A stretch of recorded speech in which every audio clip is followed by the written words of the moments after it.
Hey folks, welcome to Horsemanship 101 again. I want to talk about a couple things I've talked about both of them before. Uh, Micromanaging your horse and letting your horse graze while you're riding it. Well, letting your horse graze while you're working with it or grooming it or cleaning its feet or whatever, nothing wrong with that either. Now, I don't care if she wants to groom.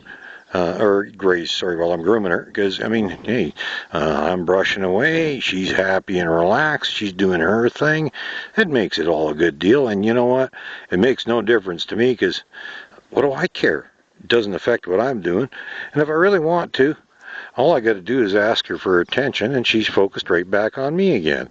So it's that easy. You know, there's nothing wrong with letting your horse, same as when I said when you're riding, if I'm stopped, uh, there's no problem getting her. You know, if she wants to eat, let her graze. I don't care. She can eat all she wants. When it's time to go again, all I can do is give a tiny little bump with the halter. With the reins. I ride in a halter, so all I do is just give a little tiny bump with the reins, and she brings her head back up, and away we go.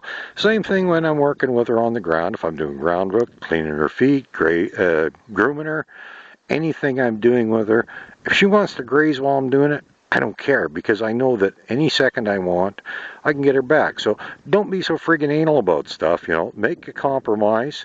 Let the horse be happy. It's a two-way street, you know. Don't spoil them.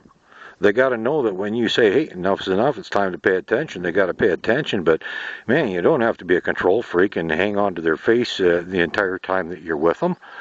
Let them be a horse. Let them graze. Let them eat. Let them do whatever they want. It really doesn't matter. It's not going to hurt you one little bit. It's going to benefit your relation with your horse, because it doesn't feel stressed out every second that it's with you, waiting for the next order it's going to get.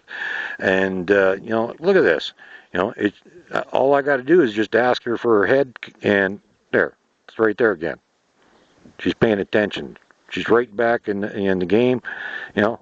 It's not a big deal if you let your horse graze. There's so many people that say, oh, absolutely never ever let your horse get into the grass when you're riding. Never ever let it get into the grass when you're working with it, when you're grooming it, when you're cleaning its feet, when you're doing anything at all. The horse is not allowed to eat. It's supposed to be focused on you. It's a totally disrespectful thing. If it's grazing, that's a bunch of crap. It's an old wives' tale. It's one of those many things that people do, and they don't even know why they do it, because it's always been done that way, and somebody said that's the way you do it, and so they believe it. It's a bunch of crap. Watch this again. I'll do it one more time. Heads up. She's paying attention. She's back in the game. She's not distracted. She's just enjoying herself being a horse, and I let her. I don't care. It's no skin off my nose to let her graze. So, learn to compromise a little. Let your horse be a horse. You know, doesn't mean you got to spoil it. Absolutely don't spoil it. It's got to know when, enough is enough, but, you don't have to be a control freak either, okay? Let your horse be a horse. Let it be happy. Have a good day, folks.